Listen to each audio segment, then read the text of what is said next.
Bienvenidas, bienvenidos a Piedra, Papel y Tinta.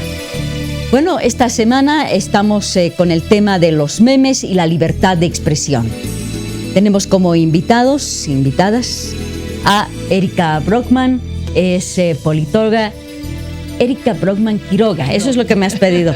Que estén los dos apellidos, por supuesto, ¿no? Politóloga y exparlamentaria. Bienvenida, muchas gracias, Erika. Muchísimas gracias, un saludo muy especial este fin de semana a la teleaudiencia. Y está con nosotros Fernando Segarra, es abogado y especialista en Derecho Informático. Bienvenido, muchas gracias. Muchísimas gracias a ustedes por la invitación, feliz y honrado de estar con ustedes, dos grandes personajes de la televisión.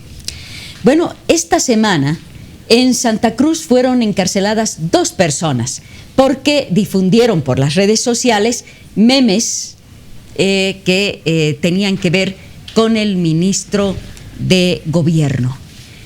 La acusación venía del Ministerio de Gobierno precisamente y fueron acusados de discriminación, instigación y racismo por difundir estos memes que iban contra la dignidad del ministro.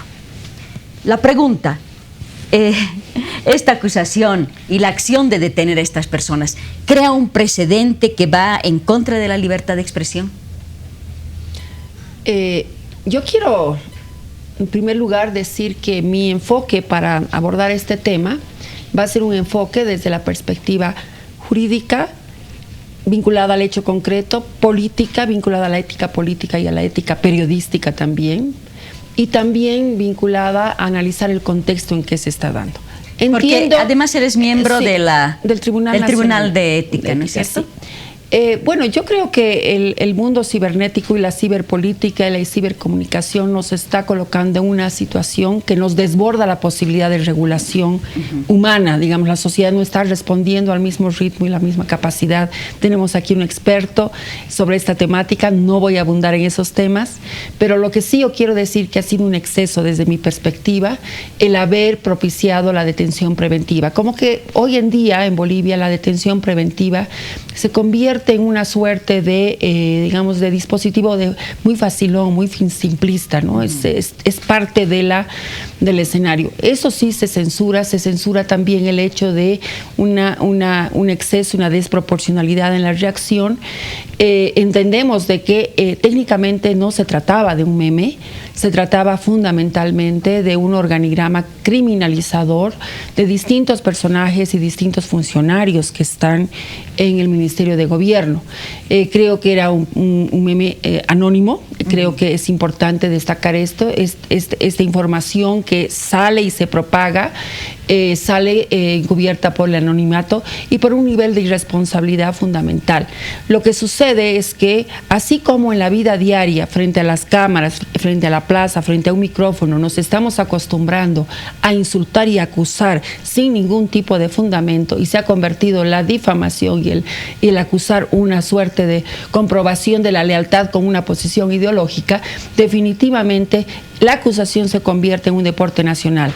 Los jóvenes que están consumiendo y haciendo uso de este tipo de información están teniendo un pésimo ejemplo en términos de cultura ciudadana y de asumir la libertad de expresión con responsabilidad. Creo que es un tema que tenemos que trabajarlo de una manera más profunda porque estamos en una sociedad donde se ha confundido el debate con el insulto y eso está permeando en la forma de actuar de las instituciones. ¿Pero crea un precedente? Crea un precedente para demostrar que desde esa perspectiva se está tratando de coartar, se ha dado una señal. Bueno, no es la primera vez, hace tiempo ya se hablaba de una ley para coartar todas las redes sociales a propósito de los resultados. ¿Coartarlas o regularlas? Regularlas, pero una regulación que siempre, ya en la comunidad de periodistas sabemos que la regulación alerta y levanta las orejas y es un foco rojo, porque detrás de la regulación, dependiendo de la cultura política de un país, puede esconderse también la forma de coartar y la forma de limitar el derecho básico a la opinión. Gracias, y a la Erika. información. Bueno, por un lado, doctor Segarra, se dio este caso de las 2 personas que habían difundido estos memes. Por otro lado, esta misma semana aprendieron a una mujer de 19 años que ofertaba píldoras abortivas por Facebook en Oruro. ¿Crean precedente estos 2 temas? Definitivamente el uso de las redes sociales está mal pensado y mal replanteado en nuestra sociedad. Hemos llegado a un punto en el que Bolivia ha entrado a la era de la tecnología, de la información y de la comunicación de una manera tan fuerte con el dispositivo móvil, que no hemos medido el impacto que va a tener aquello, ¿no? Las consecuencias. Las consecuencias que tiene. No solo la venta de pastillas abortivas, se vende inclusive animales, se vende artículos de todo tipo y de toda índole, y se desprestigia a las personas. Existen varios delitos que se producen y que se realizan a través de las redes sociales. Hablábamos en Pasillos, por ejemplo, de este famoso delito de la sextorsión, que tal parece que en Bolivia nunca iba a llegar, pero ya se están dando casos de gente que es víctima de personas que están extorsionando a bolivianos, que están haciéndose de dineros de gente honesta, honrada, trabajadora en Bolivia, pero no hemos medido el impacto que nos trae este uso de las redes sociales, en todo tipo de sentidos, en el sentido económico, en el sentido de comunicación, en todo tipo de cosas. Fíjate un dato, ayer yo veía una publicación que dice Facebook que ya tiene 1.590 millones de usuarios en el mundo. Imagínate, es la cuarta parte del mundo más o menos está relacionada, interactuada por el Facebook.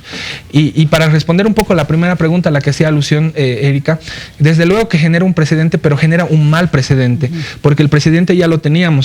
Recuerden ustedes que el año pasado o el anteaño pasado había un periodista que hacía humor gráfico, que dibujó a nuestra primera autoridad, al presidente Morales, con la nariz de Pinocho, y fue aprehendido y fue detenido y fue encarcelado y demás. Entonces eso sí ha generado un precedente.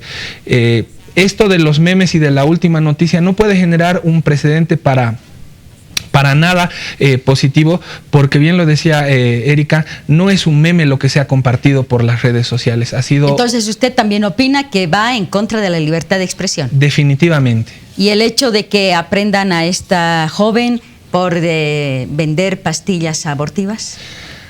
Hay que ser un poquito más crítico y hilar un poco más fino en el tema de aprender a las personas, porque definitivamente no tenemos una agencia de protección de datos personales donde se identifique al titular de la persona.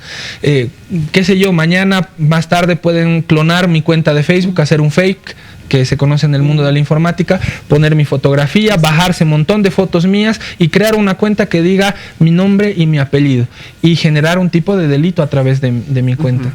¿Cómo yo garantizo o el Estado me va a garantizar que realmente la persona que ha cometido el delito, porque en Bolivia somos muy garantistas, ¿no? Desde nuestra Constitución Política del Estado, nuestro Código Penal tiene una acepción de una teoría muy finalista y dice vamos a ver el fin del delito y no precisamente si se ha dado esa connotación o no de lo que estamos hablando, pero ya aprender a las personas por el simple hecho de compartir, de publicar ciertas cosas, no le estamos dando la identificación necesaria. Entiendo que hace un tiempo la policía había creado una unidad especializada para identificar los delitos informáticos. Había desaparecido en algún momento, ahora está volviendo para poder tratar no solo el tipo de ventas de artículos prohibidos o no solo la difamación, sino inclusive el tema de la venta de mujeres a través de internet, claro, que es un tema muy latente. Y entonces, la trata de personas. Por lo último que está diciendo, sí quisiéramos que haya una sanción y que también se encuentre a quienes difunden información, memes, lo que sea, cualquier tipo de mensaje que vaya en contra de nuestra seguridad y de nuestra dignidad. Pero al mismo tiempo califican de una falta de libertad de expresión, si es que se encuentran a estas personas y se las aprende. Bueno, la señal de aprender a una persona frente a una situación de esta naturaleza es un exceso. Y en un contexto político enrarecido y en un contexto de pugnas internas de un partido de gobierno, evidentemente está dando cuenta de un abuso de poder y de quienes logran activar la detención están haciendo uso de privilegios del poder. Pero más allá de eso, creo que tenemos que mirar el concepto de ciudadanía y construcción de ciudadanía. Nos ha llegado la tecnología cuando no estamos todavía maduros y no hemos creado una masa crítica ciudadana lo suficientemente consciente de la necesidad de autorregular su responsabilidad y su propia libertad ciudadana. El concepto de autorregulación lo recupero precisamente del principio de autorregulación que tiene que tener todo periodista, pero en la medida en que se ha masificado el uso de las redes, de alguna manera todos los ciudadanos somos fuente de información, no información profesional dada por alguien como los periodistas. Que puede ser muy irresponsable, y pueden ¿no es cierto? ser tremendamente irresponsables. A mí me da muchísimo miedo ese nivel de irresponsabilidad, pero como digo, el nivel de propagación que tiene un meme, un anuncio vía las redes, tiene pues un impacto masivo distinto a un periódico que lo consume muy poca gente. Entonces tenemos que abordar esta temática con urgencia, con la responsabilidad, los equilibrios y preservando los derechos y preservando sancionar las malas prácticas, las malas prácticas en la política y las malas prácticas en el uso de la responsabilidad. ¿Qué dice usted, doctor? Definitivamente, lo que pasa es que creo hace un tiempo habíamos publicado con los estudiantes de la Facultad de Derecho una crítica al sistema penal boliviano y nos hemos convertido en un país donde la regla ya es la excepción, parece, ¿no? La detención preventiva ya no es la excepción, sino es la regla, y detener preventivamente a cualquiera por el riesgo de fuga o por cualquier riesgo que involucre esto se ha convertido en algo común en el sistema judicial en nuestro país. Entendamos que no hay que satanizar a las redes sociales, ni al uso del internet, ni a los medios de comunicación. Más bien hay que darle una visión más proactiva, más responsable. Coincido en el tema de autorregulación, pero más que todo de educación, porque no hemos llegado a ese nivel. Nosotros pensamos que darle a nuestros hijos un smartphone es alivianar un poco la carga que tenemos como padres sin darnos cuenta el riesgo al cual estamos exponiendo a nuestros hijos. Y obviamente en los jóvenes se convierte también en una suerte de disparar lo primero que encuentro, ¿no? Porque lo comparto sin darme cuenta si es positivo o negativo. Y a ese punto es al que tenemos que llegar. Yo parto del principio de que el Estado tiene que regular, desde luego, porque es el Estado y es quien nos cobija y nos va a resguardar bajo las normas. Y segundo, porque a través del espectro del espacio es por donde se realizan las telecomunicaciones. Que el Estado regule no significa que el Estado pueda sesgar la libertad de expresión que está en la Constitución. Eso es lo que hay que diferenciar. Exactamente. Y que la Constitución misma nos dice que tenemos una libertad de expresión, de prensa y demás. Pero no debemos confundir con el libertinaje de decir lo que se me venga o lo primero que se me ocurre en la cabeza para difamar. Usted que es experto en el tema, ¿es posible regular las redes sociales? Mira, no hay sistema 100% seguro ni forma de asegurar al 100%. La única forma sería convertirnos en China y crear nuestra propia red social y regularla nosotros mismos. Pero eso virtualmente... Es decir, que no utilicemos las redes que están en circulación que vienen de fuera, ¿no? ¿Verdad? Virtualmente es complicado, no imposible, complicado sí. No nos olvidemos que Ecuador está en un intento de hacerlo. Los periodistas de Ecuador están haciendo una batalla muy dura al gobierno para que el gobierno no les quite esa posibilidad, no solo a los periodistas, sino a la población, de poder decir lo que piensa y lo que siente, pero hay que decir lo que uno piensa y lo que siente de una forma responsable. Insisto en el tema que me ha parecido muy bueno y meritorio de estudio, de autorregularnos nosotros mismos. La autorregulación, por un lado, es un planteamiento, pero usted hablaba también de una base de datos. Sí, definitivamente deberíamos crear, el Estado está propugnando a través de la AGETIC, que es la Agencia de Tecnologías e Información del Estado, un sistema de gestión de seguridad. Está realizando obviamente varias tareas al respecto, pero deberíamos crear una agencia de protección de datos personales para los bolivianos, donde yo como persona pueda acudir y decir, he asociado en mis redes sociales a Luis Fernando Segarra Castro, en Facebook, en Twitter, en WhatsApp, en las redes que uno quiera, y así puedo permearme, puedo blindarme de algunos ataques que pueda tener. Entiéndase que los ataques no son contra todos en las redes sociales, ¿no? Habrán personas que están identificadas, sean autoridades, personas públicas, que son parte de este escenario, pero debemos empezar a regular la protección de datos personales. Debemos empezar a regular el uso indiscriminado que le estamos haciendo a las redes sociales para no tener este tipo de problemas y que la gente no se confunda y que no sufra, ¿no? Porque el mensaje de haber leído, están encarcelados por haber publicado los memes, habrá que ver estadísticas, cuánto ha fluctuado en Bolivia el compartir algunas cosas y mucho más después de algunos comentarios que hacen algunas otras autoridades que en el intento de salvar a un personaje lo han convertido en uno de los políticos más memizados, si vale el término, en las últimas horas en el país. Entonces, tenemos que culturizarnos y tenemos que hacer un análisis de riesgo de las cosas que nosotros hacemos y de las cosas que decimos, que es lo que nos estamos olvidando hacer. Erika, mientras estamos en esta tarea de autorregular, porque ya no estamos hablando de la autorregulación de los periodistas, estamos hablando de la autorregulación de los ciudadanos. Eso es mucho más complicado, ¿no? Eso es mucho más complicado, pero creo que debería pensarse, así como hay un brazo jurídico que va a ir a la regulación y a la penalización, hay que hablar de la prevención, y la prevención pasa por la educación. Entiendo de que, así como se está enseñando nuevas técnicas informáticas y es parte ya de la currícula, el tener acceso a una computadora, esa currícula debería estar acompañado de los principios éticos. Pero además, para hablar de principios éticos es suficiente leer ese catálogo de derechos ampuloso y frondoso que tiene nuestra Constitución para que sean apropiados por la ciudadanía. Vivimos una ciudadanía que no necesariamente es responsable y respetuosa del otro.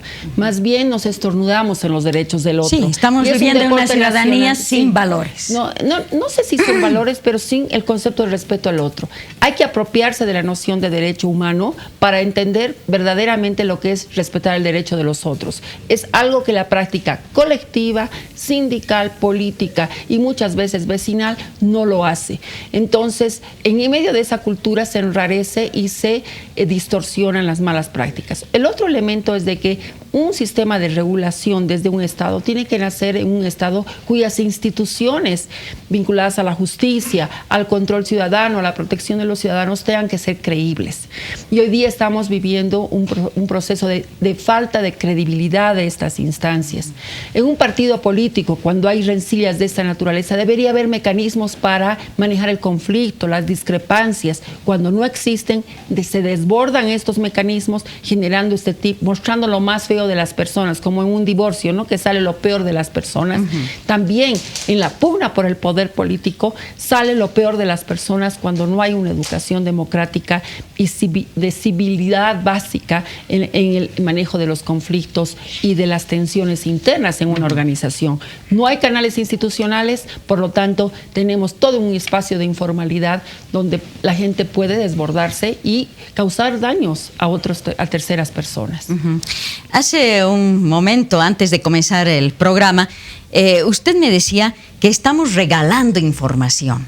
Los ciudadanos, las personas, mujeres, hombres, niños, adolescentes, estamos regalando información a través de las redes sociales. ¿Cómo es eso? Explíquenos, por favor. Definitivamente, el abordaje de entrar a una red social, llámese la que quiera sin decir el nombre puntual, es definitivamente otorgarle ciertos privilegios al operador de esa red social para que pueda hacerse de nuestra información. Yo les garantizo que la mayoría de nosotros, los que nos están viendo, al haber creado la cuenta de Facebook, jamás han leído los términos y condiciones para la creación de Facebook. Que son muchos, muy largo y con letra muy chica, ¿no? Pero además es un contrato de adhesión que si no lo firmas, no tienes la red social. Entonces, lo que sigue es, claro, darle a aceptar y compartir. Hemos entrado, por dar un ejemplo, al mundo del Facebook y hay varias empresas que están ofreciendo particularmente recuperar toda la información que tú brindas a través de Facebook. Fotos, comentarios, algunos posts que realizas en Facebook y demás. Hubo recientemente una noticia que se volvió viral, ese es un neologismo que se está usando mucho en las redes sociales. ¿A qué artista te pareces? Y yo veía, por lo menos de los contactos que tengo, que varios habían compartido a qué artistas se parecían, pero el trasfondo de todo eso era que la empresa que estaba promocionando ese ese divertido histograma de tu fotografía, lo que estaba haciendo era recuperar los datos que tú le habías dado a Facebook para ellos tenerlos en unas bases de datos y demás. Comentábamos, dicen las malas lenguas que Estados Unidos nos está controlando a través de ciertas cosas y ciertos dispositivos, y el tema del desbloqueo de la huella, por ejemplo, ¿a dónde va esa información? ¿Le estás dando tu biometría a alguien sin haberle consentido que estás compartiendo esa información? Tienen tus huellas en algún lugar. En algún lugar del mundo están tus huellas. Y pueden utilizarlas para lo que ellos quieran. Están en la nube, como dicen. A mí me ha sucedido en Facebook que 2 personas han usado mi fotografía con nombres distintos y han empezado a publicar situaciones absolutamente ajenas, digamos, a mi voluntad. Entonces, a mí me han denunciado. Yo he denunciado a Facebook y ha sido muy eficiente el sistema para responder y clausurar esas cuentas. En todo caso, estamos, creo, en pañales para entender lo que implica el desafío de este nuevo mundo.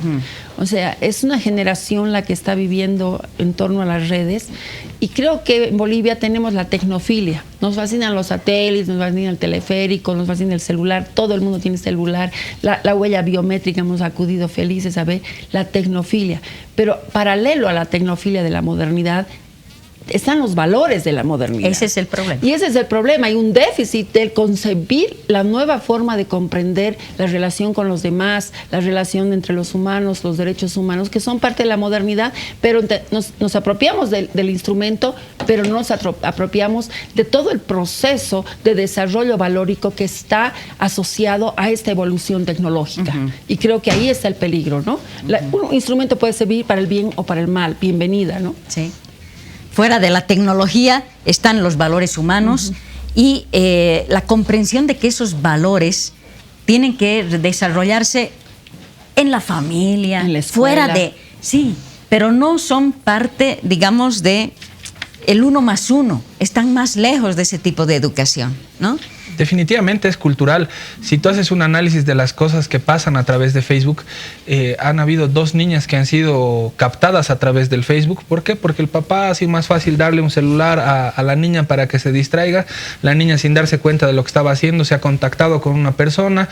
Esa persona le ha pedido primero imágenes, ha concedido, han tenido un montón de problemas a través de las redes sociales. Y es que es un tema bastante cultural.